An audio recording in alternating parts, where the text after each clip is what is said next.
Hello everybody, my name is CulBlu and I'm bringing you guys an extra special type of video. This is off-topic number 13, and this one's going to be an extra special one because it is not anything dealing with like games or anything or announcements. This is actually just an interview between me and my awesome friend Smoyf. So Smoyf, would you like to say hello to everybody? Hey guys. Yes, and basically this interview, so basically I'm just ask Smoyf a few questions, and you guys can see my nice little handiwork right there. Got the title going on, the Smoyf's picture, and the little changing things. I know I'm getting fancy over here with my OBS skills, but hey, this is not about me. This is all about Smoyf. So Smoyf, first question I shall ask you. Can you introduce yourself? Yeah, so, in what way? Like, Introduce yourself in the way of like, what do you do? Are you a caster? Are you an admin? Are you just a Dota person? alright, so I'm a caster, but I've been like a gamer pretty much my whole life, ever since I was like 7. I started with Pokemon, and Nice. yeah, and became like a Nintendo nerd kind of person. Uh-huh. And then that took me for a long time until like grade 9 when I started playing Dota, and then So you went went from to Pokemon Han to and then Dota? back to... Well, you know, I had other games I played too, like RPGs that I really liked, but you get the idea. Okay. Alright, and like before moving to the other questions, I know I sent you a list of the questions, but this is one off topic. Or it's a video series called Off Topic, so why the freak not? Okay, out of the original 150, what was your favorite Pokemon? Dragonite Oh, why Dragonite? or Gyarados. Okay, I feel better now. I've used Gyarados on every one of my teams, so... But see, the only thing about Gyarados is like you have to wait for me. Anyway, this is not about Pokemon. Sorry, we're getting sidetracked. Yes. Okay. Next question.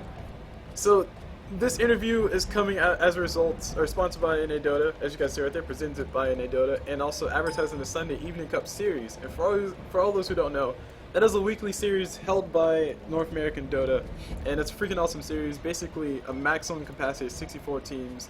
It's madness everywhere. I'm an admin. It's not fun sometimes, but overall, it's fun.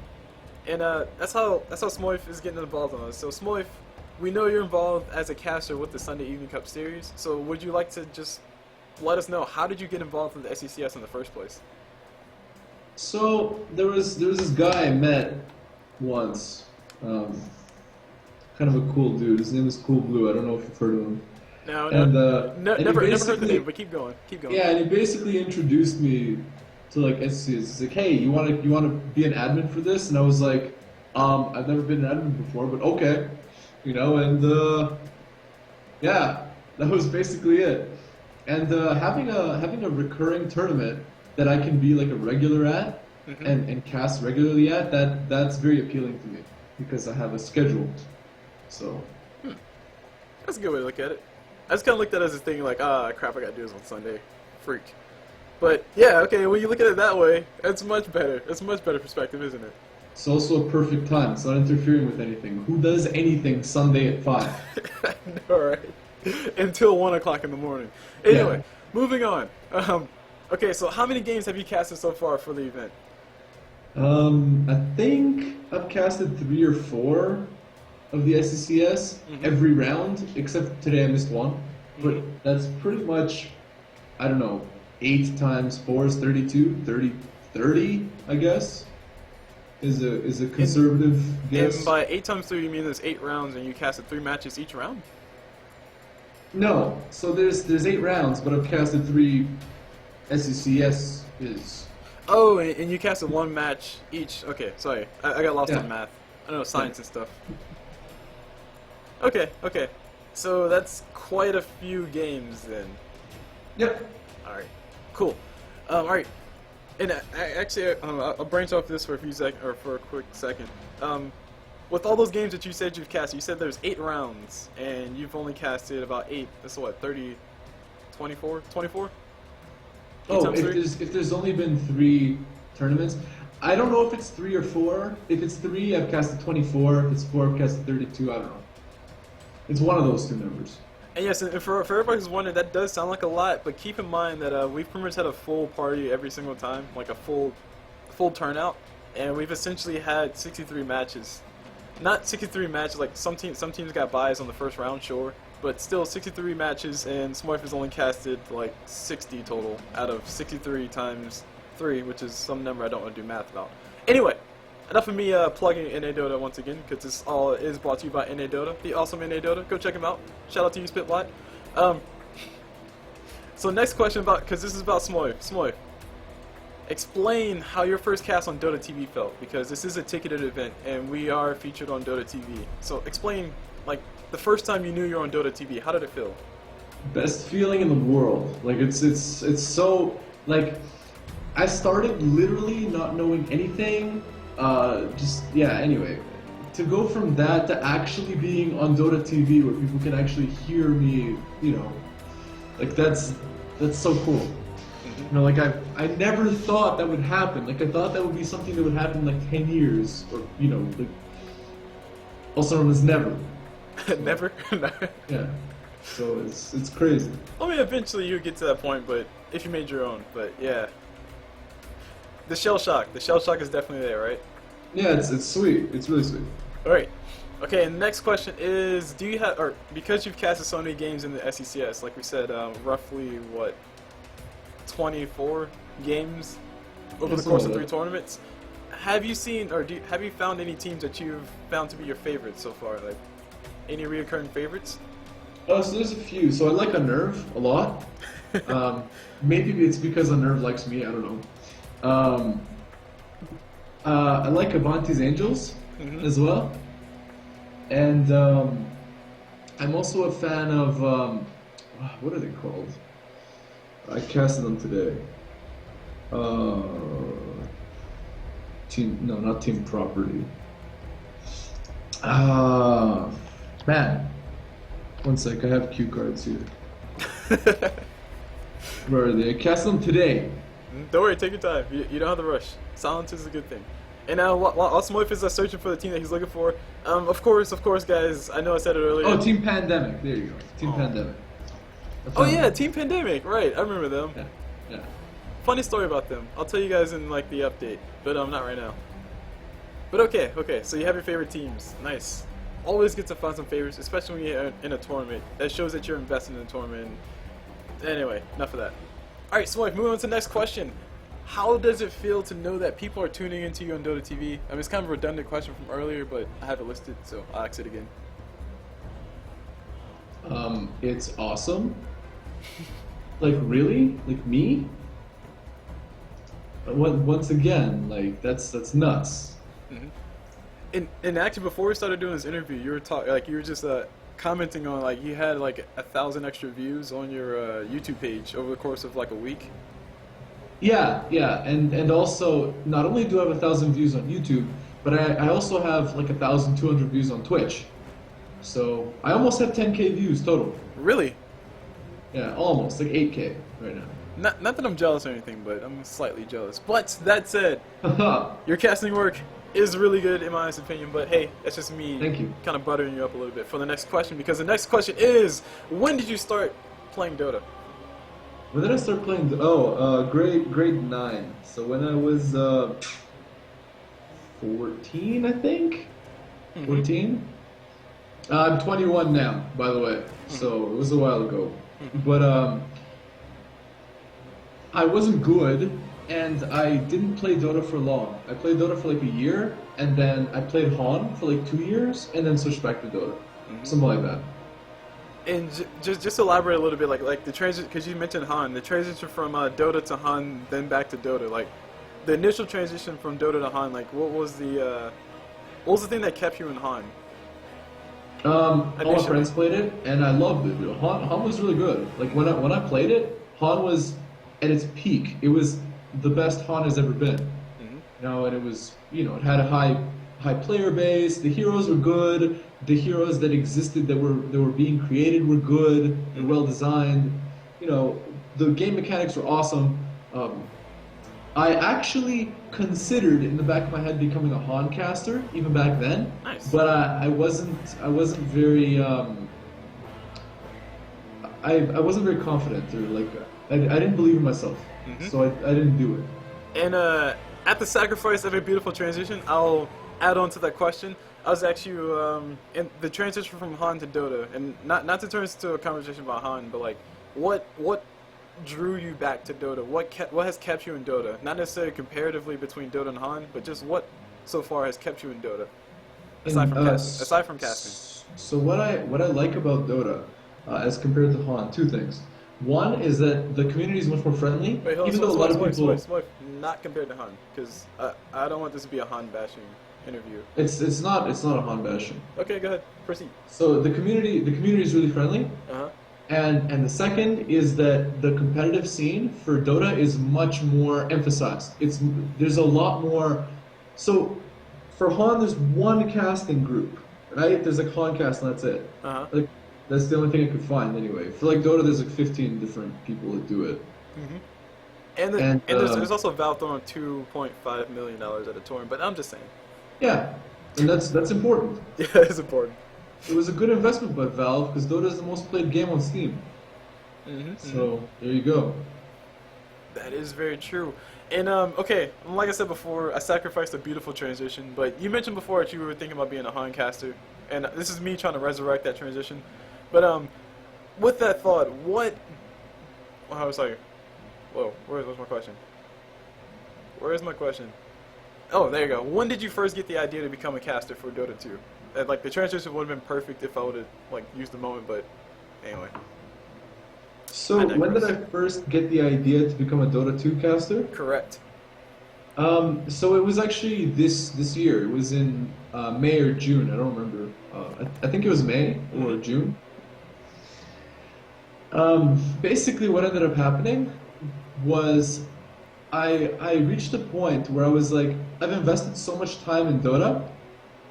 Mm-hmm. I have absorbed so much content. I watch so much casting, right. But I never give anything back. I don't do anything for Dota. Dota just, you know, I felt bad that I wasn't contributing to something I liked so much, and so I decided to contribute. Right. And you decided to contribute in the form of casting. Yeah. You must love torture. No, I was told as a kid, and I kept this in the back of my head. Like it stayed with me since like grade 7. Like I can't believe it. Like you're so impressionable as a kid. Uh-huh. But anyway, I presented at one of these like at a talent show or something. Like I wasn't actually in the talent show. I was like the presenter. Uh-huh. And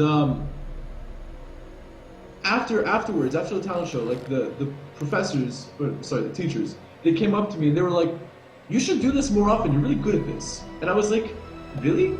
Like I'm good at?" Basically, I was like announcing, right? But it's the same thing. Mm-hmm. It's that. Just basically commentating or speaking on things publicly. Yeah, and that stuck. And I was also like a really good presenter. Like throughout, whenever I had presentations, I would get one of the highest marks almost always, right? And so I was like, okay, seems legit. And so yeah, I was like, okay, let's combine that skill with Dota and see where it takes me. And you just casted it all the way and started casting Dota. Yeah, and when I started, I had a friend, actually two friends that casted with me. Uh-huh. But they weren't as passionate, and they didn't care as much about it as I did, and they both ended up dropping off. But at the start, it's what I needed. So.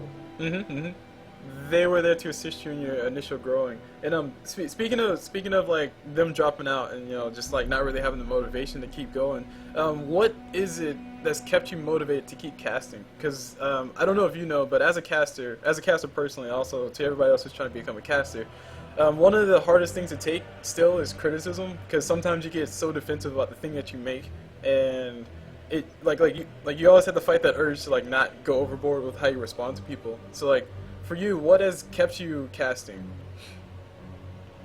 So what's kept me casting is, literally for me, casting is not a chore. It's not a. It's something. Okay, so for me personally, I like to have my escapes from reality, if that makes sense. It's like I'm so fucking busy all the time. Excuse me for the pardon my French. But like I'm really, really, really busy, and like I like to just like let go and like scream for like 8 hours, you know, like. 8 hours, really nice. That's okay. That's a good thing. That's a good one. Yeah. But yeah, It's like shout. It's like shout therapy, if that makes sense. that's why they call it shoutcasting sometimes. But yes, branching off from the motivation, going back into the criticism type thing. So like so far, have you faced any criticisms that you found that have helped you improve, despite the fact that you might have taken it offensively in the beginning? So the only criticism I've gotten so far, one was like I'm just you're just shitty, like, and I was like, okay, it's cool. Like, okay. And then another one was, and this was in my YouTube comments, one of the guys was like, geez, you cast as though you're famous or something. You know, like, in an offensive way, not in like a, wow, you're so good, it's like you're famous, you know? So more so in the sense of, oh, this guy's being a tryhard, as opposed to, oh, this guy is trying hard. I don't know. I was trying to make that work, but didn't. Well, for me, my interpretation of this is, as opposed to somebody who casts as though they're not famous. Do you see what I'm saying? Right. Like, how do you cast as though you're not famous? Mm-hmm. That doesn't make sense to me. Like, when you put in effort to do something, you might as well have the audacity to do it right, you know, Mm-hmm. and to put in like effort and love into it. Right, and my question to branch out to that and to help out other people who are looking to be casters out there, what would be the one piece of advice that you would give to help them become, I guess, ready for casting in general, like just generic thing to throw out there, thing to keep in mind? If you want to start casting, this is the number one rule. Are you listening? Number one rule. Cast. Just seriously, just try it. Just do it. I agree.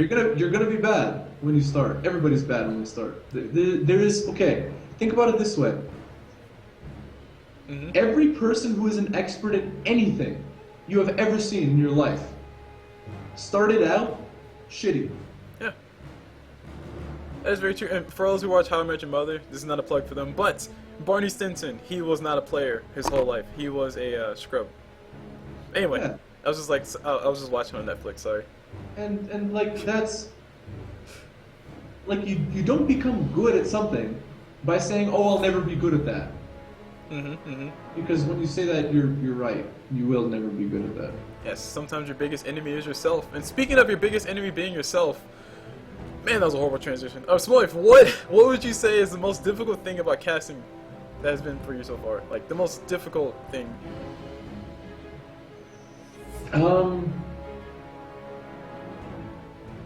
The hardest thing about casting is, well, for me, probably, I don't know. Probably, just like in a lot of things in life, I feel as though perhaps I'm not rising as fast as I would like. If that makes sense. Right. But this is a gradual process, right? So that's life. Right. I agree with that. It's like, once again, coming off of that, everybody that starts is bad kind of thing. There will be a point where I'm good, you know? Right. And I don't think it's now, but I think I'm improving. And I think every cast I get better. So, Yes. at least I've been told. One of my friends, she's really supportive, and I've known her since I was like 5, whatever. Anyway, and she's like, I don't like Dota, whatever, but I'll watch every one of your videos, just to support, like not watch it all the way through, just like give you a view on each of your videos, kind of thing. Aw, Smoyf has a support base. And so just seeing the start of every video, just seeing the intro, right? She said you clearly improve over time. Nice. So I would definitely hope so. By the way, not to throw a monkey wrench in your thing, but I'm just saying, like there are some people who shall not be named, or well, just my friends. They're not watching this anyway. But they do something over and over and over, but they never improve. It's of course. weird. Have you heard Einstein? What he said? No, what do you say? What's the definition of insanity? Doing the Doing same. the same thing Mhm. over and over and expecting different results. Well, there's some. Okay, let's not go there. All right. So moving on to the next question. Moving on to the next question. What is the most random thing that you've experienced so far as casting goes? Oh, as far as casting goes, it's not as good. It's not as good as if it was the most random thing I've ever experienced in my life. Mm-hmm. Most random is well, basically, okay. I think the most out of the blue thing is actually casting at SECS and then hearing that Purge is casting as well. Oh yeah, no. And, Oh man, yes, I remember that. Like that was so like what? You know, like really? Like this is the tournament I'm casting. I casted a game with Purge in it. Right, right. What the fuck? You know, it's like, anyways, again, pardon my French, but it goes full circle. Like, it's so weird. It's very difficult for a lot of people to put into, like, it's still difficult for me to put into my mind that I'm talking to people like Neslick from Team Mouse Life. Sports? No, he's on Mouse Sports? I don't know, he changes teams all the times. Netslick is the manager of Mouse Sports. Oh, he's the manager of Mouse Sports, right. Wait, I thought he was still on Team Life. Or no, Team Life became Mouse Sports. Or Team Life went to Mouse Sports, okay. Yeah. Don't worry guys, I'm not crazy, I swear. But like just seeing the train, like, being able to talk to those people, it's just like they're normal people, like me and Smoyf are talking right here. Like, it's sometime like, I don't know, you're just awestruck. It's like, I'm really sitting here talking to somebody like Purge, or Purge is right beside me, or something like that. Yeah. Didn't you cast in that game, or were you cast in a different game? No, I was casting that game. No, wait, no, we were watching it. Okay, yeah, we were, but you did cast a game with Purge in it. Yeah. And I didn't think it was actually Purge. I was like, oh, it's just some other guy whose name is Purge. Like, nobody there's no believed way it. it's actually... I was the most skeptical about the whole entire thing, but I had to go confirm it, and I confirmed it. It was freaking Purge playing a freaking Tidehunter, and they did lose sadly. But spoiler alerts. That was unmistakably Purge's voice. So. Yes, it was. In Helium, you lucky bastard. All right. Yeah, I still wanna talk to him. I don't really care about casting with. Well, I mean, I would like to cast him too, but like whatever. Yes, you hear this Purge. You hear this Purge. I'll send you this video personally, and Smoyf, you might get a call from Purge soon. Yeah, sure. I'll get a call from Purge. He doesn't believe me. That means I gotta do it, guys. That means I gotta do it. Oh god, Smoyf, you just set yourself up. I'll do it. Yeah, all right. I'm sure I did. So moving on back to the questions, because we have about 3 more questions left. So how has Dota impacted your life outside of, or sorry, how has casting, impacted your life outside of Dota? Well, there's one very obvious thing that you notice when you become a caster. It's called the casting voice. Once you start casting a bunch of games, your voice changes. I don't know what happens, but you start accenting stuff differently, and I don't know what it is, but it works. Like now, anywhere I go, anyone I talk to, it's like a different effect. It's like I don't understand. I don't understand what I'm doing. But it's just basically it's imprinted in my head. Like imagine this. For 8 hours every week, you practice like the coolest voice ever. And then at some point it's not practice anymore. That is your voice. You don't have a different voice. It's crazy. Yes, just to draw a parallel to that, I was watching an interview with, I was watching Lost Girl, freaking awesome show.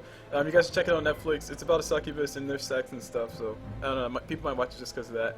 But, one of the actresses, they had an interview, and they were basically saying, like, they got to the point to where the person they were acting as was basically becoming them, like, they were becoming that person. Like, more of their traits were becoming more of their traits, and it was like they were merging the two. And basically what you're saying is that you kind of had that experience where your casting voice is becoming your normal voice. Yeah, there's no, I cannot separate it now. I can't unlearn the voice. That's my question. That's just my voice. My question to follow up on that for you is: have you found yourself more able to explain things to people in a more? Oh, absolutely. It's ridiculous, isn't it? Yeah. And not only that, but I'm not afraid to say stuff, if that makes any sense. Right, no, Because I I'm so agree. used to saying stuff. Uh-huh. It's like if there's white noise kind of thing, you gotta cover that white noise with stuff. And so, and if it sounds bad in the comments, you get, what is this idiot saying this bad crap? So you learn to say interesting stuff wherever Exactly. there's white noise. That's actually a good life skill. It is. It is. And like I know this is about you, but I had to throw a story in. Like I'm trying to resist throwing a story in, but basically this is about me. Sorry guys. This is Smoyf's interview. I know, but anyway, I had a moment where basically a guy was saying like he couldn't run something off a flash drive. He's like, yeah, look at that. That means the computer doesn't work or something like that. And I literally spent 5 minutes just digging into his tail, saying that the reason for that is because of this, and I was explaining computer things in like a very logical manner, and the whole entire room was silent. And I sat there 5 minutes monologue, and I was right, and everybody just moved on. It felt great. It felt like, and I used my caster voice too. It felt great, man. So Smoyf, I definitely agree that the caster voice, it cannot be turned off. And what was I gonna say regarding this?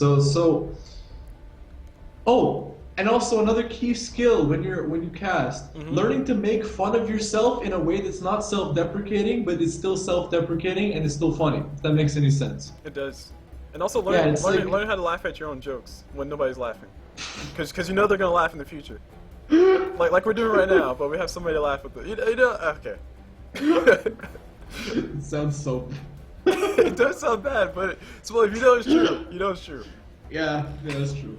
Yeah, it's like day 9, like you know. Okay. Oh, speaking of day 9, who has influenced you the most? Oh, day 9. No, you mean as a caster? As or a caster. Yeah, you know yeah. how to say it? There you go. Day 9 is the big one. Day 9 is inspirational, but not because of his casting. I don't believe he does better casting than other people that are comparable to him. I think what he does better than the people that are comparable to him is his attitude, his work ethic, and just like and his vision, basically what he wants, right? This is different from his competitors. Like he's very positive, which is fantastic because you can't achieve anything without being positive. Because think about it this way. And it was crazy. You know another thing that's crazy? Being able to talk to like authority figures, like professors and stuff. Right. But not being intimidated. Anyways, let's move on from that. It's related though. So imagine you have an experience, whatever happens, and you have a choice. You can either take it positively or you can take it negatively. Nowhere does it say anywhere that taking it negatively is the realistic way to take it. Right. Because really, it's all in your head. And that spin on it makes all the difference. And when you spin everything positively, it just goes well for some reason. I don't understand why myself. Because you can never control what things happen to you, but you can control how you react to them. So I definitely do agree with that. So yeah. Right. And okay, so day 9, awesome attitude and stuff. And don't forget, his laugh can cure cancer. It's been posted in the YouTube comments, so therefore it's true, guys. I love Dan's laugh. All right, it's awesome. Speaking of things that you love, let's go and talk about one song that you think defines you. One song, just the name of the song, because I'm not going to play in this video, because otherwise I'll get like some copyright notice. But I'll post a link, so people can go check it out. The song is These Things by Dave Brubeck. Dave Brubeck Quartet. Oh, nice. Classy, okay. And any particular reasons why it's your favorite? Or why it defines you? Sorry. So, right now, my favorite genre of music is jazz, and it's been jazz since grade 9. And basically, I still remember when I first listened to this song. Like, it was snowing. It was snowing outside, and it was really cold. Right. I actually had my window open because my room was really hot because my computer. And I just remember like hearing this song, and I always associate it with snow, and like that. Basically, that song marks like a transition, like a huge change in my life, and I think that that for me, these huge changes were like if you've heard of Buddhism, where you go like you get to the next inner circle or whatever. Right. That defines me, and so like this non-stop kind of rise, and I say I'm on a never-ending corkscrew going up kind of thing. Yeah. Anyway, that is why that song defines me, and it's also beautiful. The song's like gorgeous. And you, what was the song name again? Like I said, guys, I'm gonna link this in the bottom of the description, but just to have somebody say it again. These Foolish Things by the Dave Brubeck Quartet. Alright. And like I said, that'll be linked at the bottom. We're not going to play it here because I don't want iTunes invading our video about Smoyf. And Smoyf, I am sorry to say, but we have one more question left. 2 more questions. Okay. The first question I ask is because you requested it. Do you have a girlfriend? No, I don't. If no, then why? I mean, why? I don't know why. That's a weird question. But yeah, I'm just asking anyway. Let's just go with it. Just go with it. Why don't I have a girlfriend? Yeah, sure. I'm sure there's several reasons why I don't have a girlfriend. Because you're awesome. You're Romanian. You have Vlad in your name. What is your name? So, I mean, if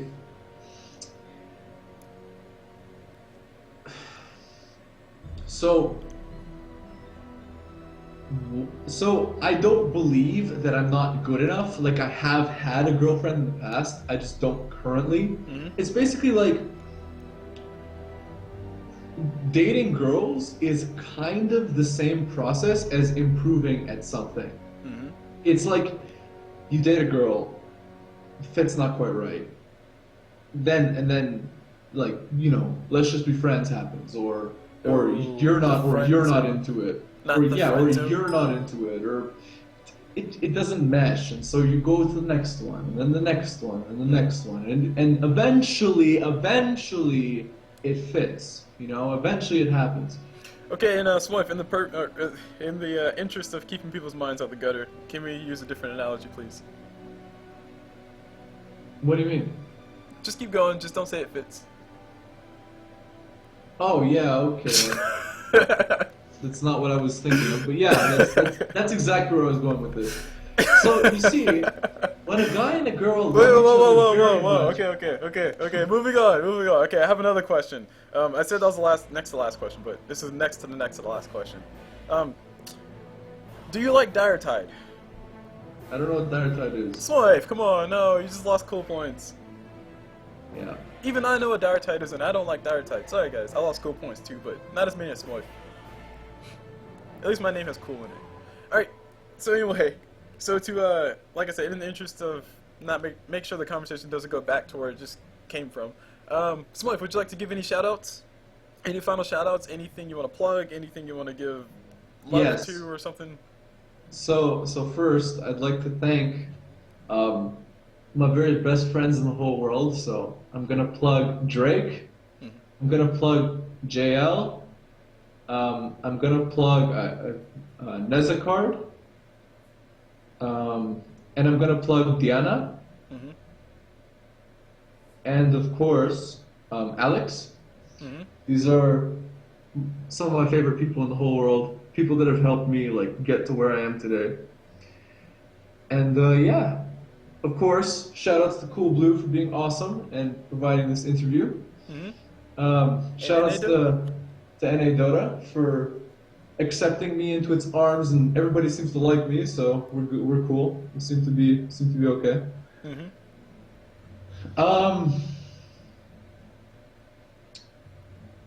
Oh, shout outs to Pokemon for being awesome. Nice. Got a shout out to the Pokemon man. If you don't shout out to Pokemon, you're not cool. Oh, and also shout outs to Blackberry. To all of you haters that don't like Blackberry, well, you're not Canadian enough for me. I'm sorry, guys. Oh man, I should have asked that question. From what country are you from? Oh, and shoutouts to fruit smoothies. Oh, yeah, those are... Wait, hold on. If we're thinking about the same fruit smoothies, then yeah, those are pretty good. But okay. And Super Smash Bros. Melee. Okay, enough plugs, Smoyf. Enough plugs. I said... Oh, hold on, I did say any, didn't I? Darn. Alright. So yes, that was the interview with Smoyf, guys. This was brought to you by, once again, NA Dota, unofficially. And also brought to you by CulBlu Dota, officially. And Smoyf as well. So Smoyf, would you like to, I guess, give the outro? Yeah, thank you so much for listening to me and CulBlu talk for like, I don't know how much, 30 minutes? 35.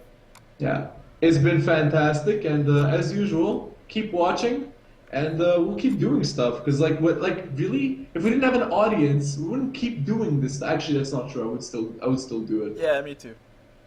But you know, I prefer an audience outside of crickets, so. Actually, crickets are pretty friendly. I don't know about you, but I had that story. Yo, all that happens is I get pooed on. Huh? When all that happens is I get pooed on. Like when I try and talk to a cricket, it like jumps in my hand and like poos on it. Yo, crickets poop, dude. That's when you just like catch a whole bunch of them and then cook them and eat them. The poop too? Sure. Alright, so this conversation's got really weird. Sorry guys, it's almost 2 o'clock in the morning, and we are recording this video for your viewing pleasure. So, we hope you guys enjoyed the video. Like Smoyf said, thank you guys for watching, thank you guys for listening, thank you guys for joining us for this video, and shout out to you, Day 9, Purge, and who else did we mention? Oh yeah, Pokemon. Yes. And Pokemon. Nurse Joy. Nurse Joy. Shout out to Nurse Joy. And also, of course, shout out to NA Dota, shout out to Spitwad, hashtag Spitwad Base Guide. Thank you, Spitwad, for letting all of us do this Sunday Evening Cup series. You made it possible. Thank you, NA Dota, for making it possible. Thank you, esports in general. We are growing. We are becoming a force. We are officially a sport in the United States, somewhat. Thanks to League of Legends, but hey, let's not talk about the details, details. And we hope you guys, like I said, hope you guys enjoyed the video, and I'm going to cut it before I say the whole thing over again. So, see you guys!